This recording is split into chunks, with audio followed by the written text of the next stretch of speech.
বিশ্বনবী সাল্লাল্লাহু আলাইহি ওয়াসাল্লাম সাহাবায়ে কেরাম রাদিয়াল্লাহু তাআলা আনহুম আজমাইনকে হাসরের ময়দানের একটি কথা শুনিয়েছেন। সে কথাটা আমি আমার জন্য স্মরণ করছি, আপনাদেরকেও স্মরণ করাচ্ছি। আল্লাহর নবী সাল্লাল্লাহু আলাইহি ওয়াসাল্লাম বলেন, হাসরের ময়দানে একদল শহীদকে ডাকবেন। শহীদ কাদেরকে বলা হয়? যারা যুদ্ধের ময়দানে ইসলামের জন্য, দ্বীনের জন্য, আল্লাহ এবং আল্লাহর রসুলের পক্ষে যুদ্ধ করে জীবন দিয়েছেন। কথাটা কি বুঝতে পেরেছেন? এদেরকে ডেকে আল্লাহ তাআলা প্রশ্ন করবেন। এদেরকে ডেকে আল্লাহ রাব্বুল আলামিন তাদেরকে প্রশ্ন করবেন, তোমাকে দুনিয়াতে হায়াত দিয়েছিলাম, শক্তি সামর্থ্য দিয়েছিলাম, তুমি আমার জন্য কি করেছ? তারা তাদের রক্তমাখা শরীর ক্ষতবিক্ষত শরীর, এই শরীর দেখিয়ে বলবে, মালিক তুমি তো আমার শরীরের ক্ষতবিক্ষত চিহ্ন দেখে বুঝতেই পারো যে আমি দুনিয়াতে আমার শক্তিকে সঞ্চিত করে তোমার দ্বীনের পক্ষে লড়াই করেছি, যুদ্ধ করেছি, জীবনটা পর্যন্ত দিয়েছি, কাফনের জন্য যথেষ্ট পরিমাণ কাপড়ও আমি পাইনি, এভাবে তোমার দ্বীনের জন্য আমার জীবনটা নিঃশেষ করে আমি তারপরে এসেছি। আল্লাহ রাব্বুল আলামিন বলবেন, বান্দা তুমি এই কাজটি দুনিয়াতে এজন্য করেছিলে, মানুষ তোমাকে বীর বলবে, বাহাদুর বলবে, মানুষের কাছ থেকে বাহবা কুড়াবে, তুমি মানুষ তোমাকে ভালো বলবে, এজন্য তুমি করেছিলে। সুতরাং তুমি যা চেয়েছ তা পেয়েছ। আজকে আমি আল্লাহর কাছে তোমার কোনো অংশ নেই। আল্লাহ রাব্বুল আলামিন ফেরেশতাদেরকে নির্দেশ দিবেন, তাকে অধমুখী করে উল্টিয়ে জাহান্নামে নিক্ষেপ করা হয়। দ্বিতীয় পর্যায়ের জাহান্নামীকে আল্লাহ তাআলা ডাকবেন যে একদল দানবীর ব্যক্তিকে। দানবীর চিনেন আপনারা? আমি আপনি সকলেই দু চারজন ফকির মিসকিন দেখলে 2-4-5 টাকা দেই। মসজিদে আমার আপনার সামনে দিয়ে দান বাক্স গেলে 2-4 টাকা আমরা সকলেই কম বেশ দিই। দানবীর হচ্ছে তারা যারা তাদের সম্পদের অনেকটাই মোটা অঙ্ক ইসলামের জন্য, দ্বীনের জন্য ব্যয় করে থাকেন। তাদেরকে আল্লাহ জিজ্ঞাসা করবেন, তুমি কি করেছিলে? তোমাকে তো অনেক অর্থ করে দিয়েছিলাম আমি। সেও বলবে যে, আল্লাহ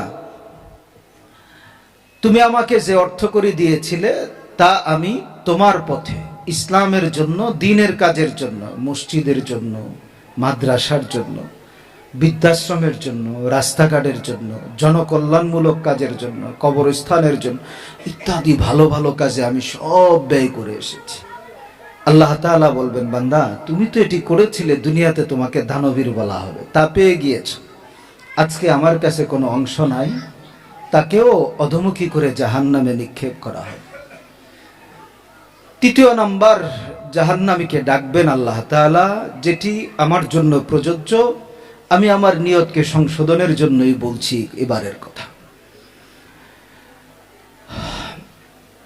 দাঈ ইলাল্লাহ, যারা মানুষকে দ্বীনের পথে ডাকেন, বিশেষভাবে ধরেন আমি আমার কথা বলি, আমরা যারা এই ওয়াজের ময়দানে মানুষকে দাওয়াত দিই, জুমার মিম্বরে বলে আপনাদেরকে নসিহত করি, আমাদেরকে বলবেন, তোমাকে আমি ইলম দিয়েছিলাম, কি করেছো তুমি?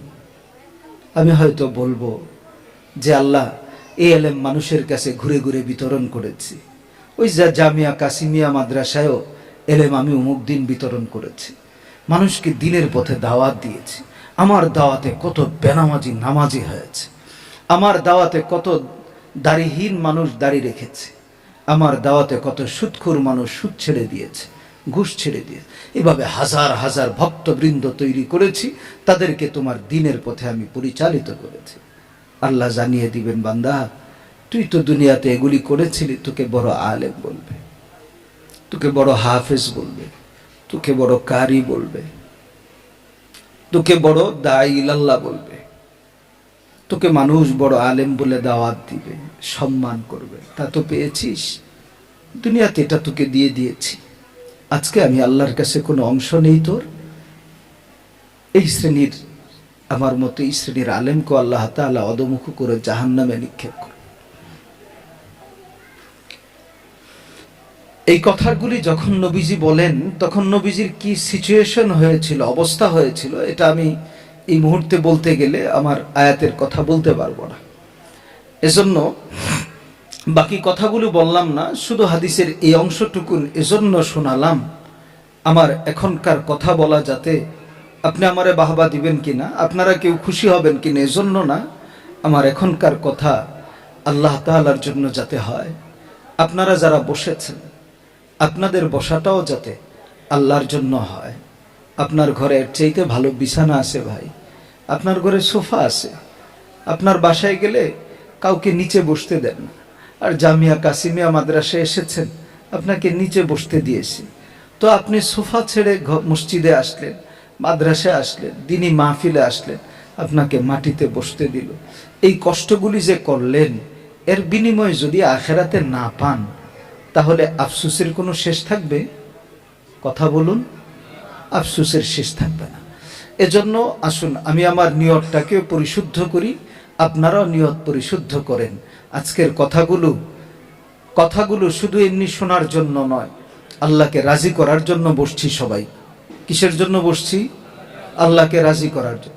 এবং যে মেসেজটা পাবো কোরআনের আয়াত থেকে আমল করব ইনশাআল্লাহ। আল্লাহ রাব্বুল আলামিন আমাদের সকলকে ইখলাস দান করুক, সকলে বলি আল্লাহুম্মা আমিন। এবার আসুন আমার আয়াতের আলোচনায়। সময় যেহেতু স্বল্প, নির্ধারিত সময় আমার কথা শেষ করতে হবে, যার কারণে আমি আপনাদেরকে আয়াতের মূল কথায় যাবার আগে কয়েকটা কথা বলি। আপনার আমার প্রশ্নগুলোর উত্তর দিলে ইনশাআল্লাহ কথা বুঝা এবং বুঝানো উভয়টা সহজ হবে। বলুন তো, আজ থেকে 100 বছর আগে এই পৃথিবীতে কে কে ছিলেন? একটু হাতটা উঠান। কেউ ছিলেন না। 90 বছর আগে কে ছিলেন? আছেন এমন কেউ? নাই। 80 বছর আগে ছিলেন এমন আছেন কেউ? 70 বছর আগে ছিলেন এমন তো কেউ থাকার কথা। তাহলে 70 বছর আগে ছিলেন এমন মানুষ আছেন, 80 বছর আগে ছিলেন এমন কেউ নাই। বলুন তো, 80 বছর আগে আমার আপনার আলোচনা, 70 বছরের আগে, 80 বছরের আগে আমার আপনার আলোচনা এই পৃথিবীতে ছিল? কেউ আমাকে আপনাকে চিনত? আমার মা বাবা কি আমারে চিনত? যে চাচার বয়স 70 বছর, ওনার মা বাবা, এই দাদা দাদি কি ওনাকে চিনতেন? তখন চিনতেন না। ওনাকে নিয়ে কোনো পরিকল্পনা ছিল না। হাল আতা আলাল ইনসানি হিনুম মিনাদ দাহরি লাম ইয়াকুন শাইআম মাযকুরা। আল্লাহ কোরআনে পরিষ্কার বলেছেন, বান্দা তোমার অতীতে একটা সময় অতিবাহিত হয়েছে, এই পৃথিবীতে তোমার কোনো আলোচনা ছিল না, কেউ তোমারে চিনত না। পরবর্তীতে আল্লাহ রাব্বুল আলামিন আমাকে আপনাকে সৃজন করেছেন। আদি পিতা আদমকে মাটির থেকে সৃজন করেছেন। আমাদেরকে কিভাবে বানিয়েছেন? ফালিয়ানদুরিল ইনসানু মিম্মা খুলিকা মিম্মা ইন দাফিক ইয়াখরুজু মিন বাইনিস সুলবি ওয়াত তারাইব। 30 নম্বর পাড়ার সূরা তারিকের মধ্যে আল্লাহ তাআলা বলেন যে ক্ষিপ্র গতিতে মানবের শরীর থেকে বেরিয়ে যায় এমন নাপাক পানি দিয়ে তোমাকে সৃজন করেছি। যা পুরুষের মেরুদণ্ড নারীর বক্ষদেশ থেকে বেরিয়ে আসে এমন নাপাক পানি দিয়ে সৃজন করেছি। বাবা আদমকে মাটির থেকে, আমাদেরকে পানির থেকে। মানুষ মৌলিকভাবে মাটির সৃষ্টি, এর সমন্বয় কিভাবে হয় এটা বলার মতো সময় হাতে নাই, এজন্য বললাম না। কিন্তু এইটুকুন তো বুঝি যে এক সময় ছিলাম না, তারপরে কে বানাই দিয়েছেন? আল্লাহ। আল্লাহ তাআলা আমাকে আপনাকে বানিয়ে দুনিয়াতে পাঠিয়েছেন। বানানোর ক্ষেত্রে আল্লাহ আমাকে আপনাকে কেমন ভাবে বানিয়েছেন? আল্লাহ তাআলা আমাকে আপনাকে বানানোর ক্ষেত্রে কেমন ভাবে বানিয়েছেন আল্লাহ বর্ণনা দিয়েছেন সূরা 3-এর মধ্যে। লাকাদ খালাকনাল ইনসানা ফি আহসানি তাকওয়িম। আল্লাহ বলেন, বান্দা আমি তোমারে বড় সুন্দর করে, সুন্দর অবয়বে তোমাকে সৃষ্টি করেছি। বলেন না সুবহানাল্লাহ। আল্লাহ আমাকে আপনাকে বড় সুন্দর অবয়বে, বড় সুন্দর করে আল্লাহ তাআলা আমাকে আপনাকে সৃষ্টি করেছে। কেমন সুন্দর করে বানাইলেন? মুফাসসিরিনে কেরামের বর্ণনার একটা অংশ আপনাদেরকে সংক্ষেপে বলি। আল্লাহ তাআলা কিছু প্রাণী বানিয়েছেন যে প্রাণী 4 পা বিশিষ্ট, কিছু প্রাণী 2 পা বিশিষ্ট, কিছু প্রাণী আছে যাদের পা নাই, বুকের উপর চলে। যেমন গরু ধরেন, কুকুর ধরেন, ছাগল ধরেন, বিড়াল ধরেন, এইগুলি কয় পায়া? 4 পা। 2 পায়া প্রাণী পা নাই, বুকের উপর চলে, সাপ আছে, বিচ্ছু আছে ইত্যাদি প্রাণী না। 2 পায়া প্রাণীর মধ্যে মানুষ আছে, মুরগি আছে, আরো আছে। তো চতুষ্পদ জন্তু, তার 4 পা, তার মাথাটা কিভাবে থাকে? এভাবে মানুষের মতো সোজা না বাঁকা হয়? যার পা নাই, বুকের উপর চলে, তার মাথা এটাও নিচে। 2 পায়া প্রাণী মানুষ বাদ দিলে তার মাথাটাও। একমাত্র মানুষকে আল্লাহ তাআলা এমন ভাবে বানিয়েছেন যে কারো সামনে মস্তক অবনত করতে হয় না, তার মস্তকটা আল্লাহ কি করেছেন? সোজা করে বানিয়েছেন। যার কারণে আল্লাহ বলেন লাকাদ খালাকনাল ইনসানা ফি আহসানি তাকওয়িম। মুফাসসিরিনে কেরাম তাফসীরের কিতাবে লিখেন যে আল্লাহ মানুষকে এত সুন্দর করে বানাইলেন, তার মস্তকটাকে সোজা করে দিলেন, মানুষের সামনে অবনত করার জন্য সুযোগ দিলেন না। সব প্রাণী মস্তক অবনত করে রাখে, মানুষকে সোজা করে আল্লাহ তাআলা কেন সৃষ্টি করেছেন? এত সুন্দর করে আমারে আপনারে কেন বানাইলেন আল্লাহ তাআলা? আমার এই সুন্দরের প্রদর্শনের জন্য না কিসের জন্য আল্লাহ বানিয়েছেন? এর জবাবে মুফাসসিরিনে কেরাম তাফসীরের কিতাবে লিখেন যে আল্লাহ তাআলা তোমাকে এজন্যই সোজা করে বানিয়েছেন, পৃথিবীর মানুষের সামনে তোমার মস্তক থাকবে সোজা, দুনিয়ার কোনো মানুষের সামনে তুমি মস্তক অবনত করতে পারবে না। মস্তক অবনত একমাত্র করতে হবে কার সামনে? আল্লাহর সামনে মস্তক অবনত করতে। সুতরাং আমার আপনার একটা গুরু দায়িত্ব, আল্লাহ সুন্দর করে বানিয়েছেন যাতে কার সামনে মস্তক অবনত করি? আল্লাহর সামনে। সবাই বলেন কার সামনে? আল্লাহর সামনে যাতে মস্তক অবনত করি। এজন্য আল্লাহ রাব্বুল আলামিন আমাকে আপনাকে এত সুন্দর করে বানিয়েছেন। এবার আসেন একটু জরিপ চালাই। মানুষ খাবার খায়, মানুষ মল ত্যাগ করে, মানুষ সন্তান পয়দা করে। আপনাকে জিজ্ঞাসা করি, এই সমাজের কোনো কুকুরও কি খায়? খায়। এই সমাজের কোনো কুকুরও কি মল ত্যাগ করে? করে। এই সমাজের কুকুর নিয়েও কি বাচ্চা পয়দা করে? করে। আচ্ছা, সমস্ত অন্যান্য প্রাণী তারাও কি খায়? তারাও মল ত্যাগ করে, তারাও বাচ্চা পয়দা করে? করে। মানুষও করে। কিন্তু আপনি বলুন তো, আপনাকে এত সুন্দর করে যে আল্লাহ বানালেন, আল্লাহকে কুদরতি কদমে সেজদা দেবার জন্য, আপনি আল্লাহু আকবার বলে দাঁড়ানোর থেকে যখন সেজদায় লুটিয়ে পড়েন, আল্লাহু আকবার, আপনার 2 পা জমিনে, হাঁটু জমিনে, 2 হাত জমিনে, আপনার নাক আর কপালটা ঠেকে আপনি বলতে থাকেন সুবহানা রাব্বিয়াল আলা। এই যে সুন্দর দৃশ্য, আপনি সেজদা দেন, মসজিদে সব মানুষ যখন সেজদা দেয় দেখতে বড় চমৎকার লাগে। এই যে সুন্দর একটা সেজদার দৃশ্য, আপনি একটু আপনার বিবেক খাটিয়ে বলুন তো, কোনো কুকুর কি এভাবে সেজদা দিতে পারবে? কোনো বিড়াল দিতে পারবে? ছাগল দিতে পারবে? ভাগ ভাল্লুক হরিণ দিতে পারবে? মুরগি, কোনো সাপ বিচ্ছু, পৃথিবীর কোনো প্রাণী, পৃথিবীর কোনো প্রাণী, মানব যে সুন্দর করে সেজদা দিতে পারে, এই সেজদার সুযোগ অন্য কোনো জানোয়ারকে আল্লাহ দেন নাই।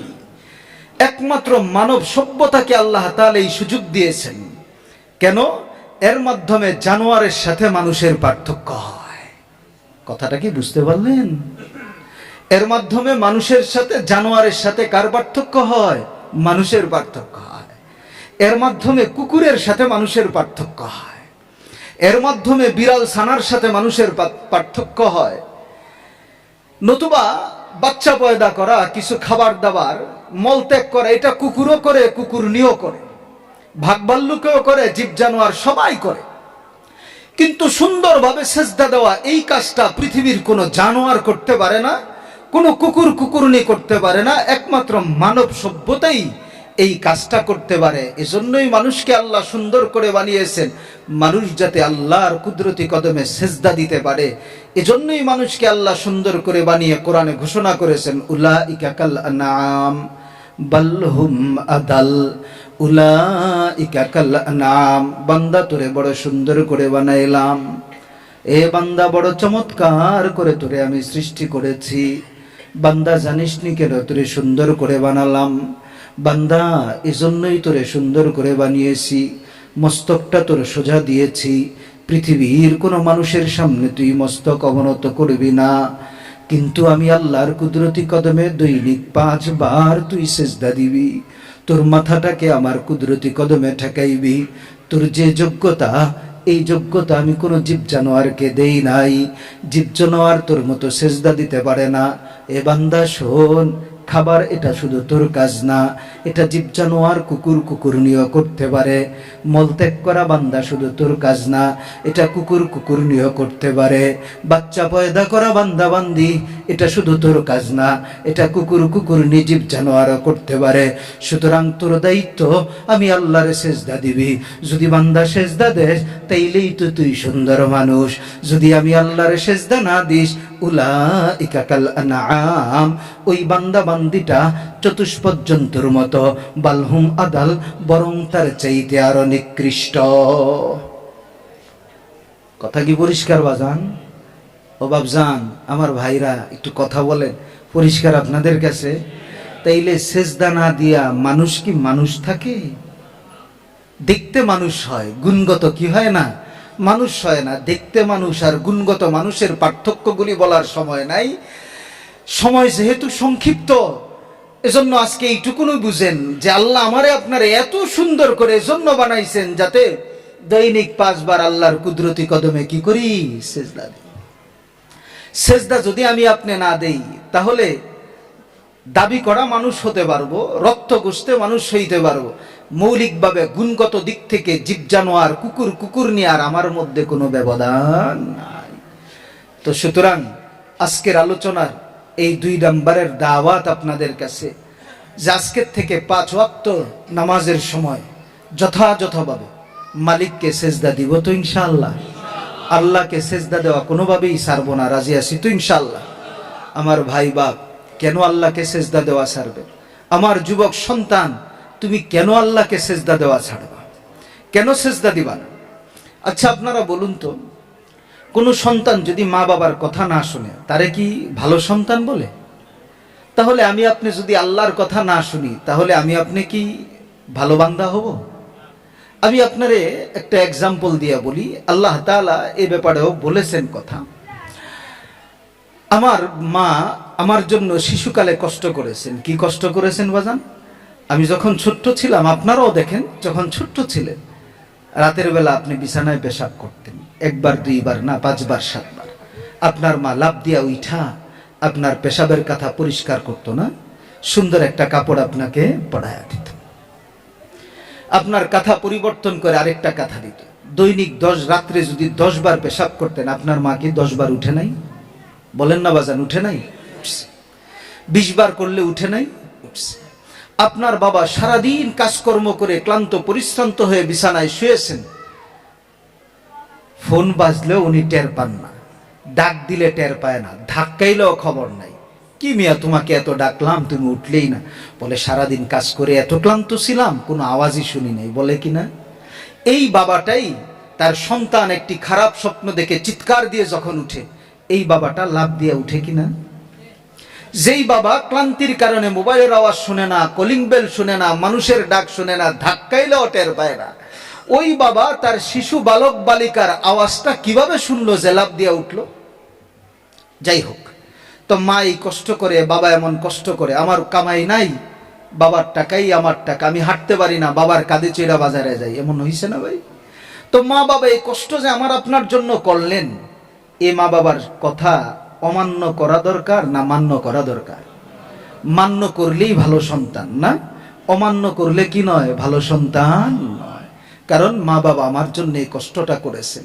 আমি আপনারে জিজ্ঞাসা করি, আপনি যখন পেশাব করেছেন, আপনার মাকে কে জাগাইছেন? আপনার মা কি কোনো দারোয়ান রাখছেন? তো কে জাগাইছে আপনার মারে? আপনার বাবা ক্লান্ত অবস্থায় শুয়ে আছেন, আপনার বাবারে কে জাগাইলেন? বলেন না, কে জাগিয়েছেন? আপনি বলবেন মা মহব্বতের কারণে লাফ দিয়া উঠছে। আমার জিজ্ঞাসা, আমার ভাইবাদ, তোমার মার মনে এই মহব্বত কে সৃষ্টি করেছেন? চিল্লায়া বলেন, কে করেছেন? আপনি কি আপনার থেকেই বললেন, না কথাটার কোনো প্রমাণ আছে? আল্লাহ কোরআনে বলেন, যুয়্যিনা লিন-নাসি হুব্বুশ শাহাওয়াতি মিনান নিসা ওয়াল বানিন।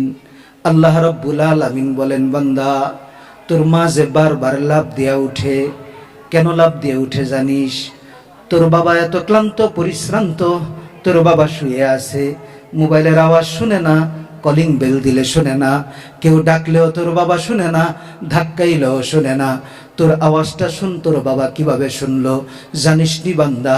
ওইভাবে শুনেছেন, যুয়্যিনা লিন-নাসি হুব্বুশ শাহাওয়াতি মিনান নিসাই ওয়াল বানিন। আমি আল্লাহ তোর মা বাবার মনের ভিতরে তোর জন্য মহব্বত সৃষ্টি করে দিয়েছি। বলেন না সুবহানাল্লাহ। এবার ভাইজান মনের একটু জিজ্ঞাসা করেন, হাইরে মা তো ঘুমাইলো, এরপরে লাফ দিয়া উঠলো, মা ঘুমায় গেল, এরপরে লাফ দিয়া উঠলো, বাবা ঘুমায় গেল, এরপরে লাফ দিয়া উঠলো। আল্লাহ তুমি তো মহব্বত দিছো, ঠিক আছে ভালো কথা, কিন্তু বাবা তো ক্লান্ত হইয়া ঘুমাইছেন, মা তো ক্লান্ত হইয়া ঘুমাইছেন। ওই সময় ঘুমের ভিতরে মার মনের ভিতরে আমার মহব্বত কিভাবে জাগলো? ঘুমের ভিতরে আমার বাবার কানে আমার আওয়াজ কিভাবে পৌঁছলো? আল্লাহ কোরআনে ঘোষণা করেন, লা তাখুযুহু সিনাতু ওয়ালা নাওম, লা তাখুযুহু সিনাতু ওয়ালা নাওম। বান্দা শোন, ওই সময় তোর বাবারে কে উঠাইলো? ওই সময় তোর মারে কে উঠাইলো? তোর মা তো ঘুমায়া পড়লো, তোর বাবা ঘুমাইলো, আমি আল্লাহ কিন্তু ঘুমাই। আল্লাহ বলেন, বান্দা আমি কিন্তু ঘুমাই নাই, আমি আল্লাহ কিন্তু ঘুমাই নাই। লা তাখুযুহু সিনাতু ওয়ালা নাওম। বান্দারে আমি আল্লাহ ঘুমাই নাই। তোর মা তো ক্লান্ত হয়ে ঘুমায়া পড়বো, তোর বাবা তো ক্লান্ত হয়ে ঘুমায়া পড়বো। তোর বাবার তো ডিউটি করার এমন লোক নাই, তোর মার তো ডিউটি করার এমন লোক নাই যে তোর মারে ডাক দিয়ে উঠায়া দিব তোমার বাচ্চা পেশাব করেছে। তোর বাবার কানের ভিতরে কেউ আওয়াজ পৌঁছাইতে পারে না, কিন্তু আমি আল্লাহ তোর চিৎকারের আওয়াজটা তোর বাবার কলবের মধ্যে আমি আল্লাহ ঢুকাই। এজন্য লা তাখুযুহু সিনাতু ওয়ালা নাওম। বান্দা আমি ঘুমাই না, আমার তন্দ্রা নাই। তোর মাকে জাগাই দেবার জন্য, তোর বাবাকে জাগাই দেবার জন্য, বান্দা তোর জন্য আমি দারোয়ানের কাজও করি। আমি তোর খালিক, আমি তোর স্রষ্টা, আমি তোর রাজিক, আমি তোর রিজিক দাতা, আমি তোর হায়াত দাতা। সবকিছু দেবার পরেও বান্দা তোর জন্য আমি দারোয়ানের কাজ করা তোর মারে জাগায় দেই, তোর বাবারে জাগায় দেই। এজন্য তোর মা বাবা উইঠা উইঠা তোর পেশাবের কথা পরিষ্কার করে। এজন্য তোর বাবা লাভ দেয়া উইঠা এত ক্লান্তির ভিতরেও তোরে কোনে নেয়।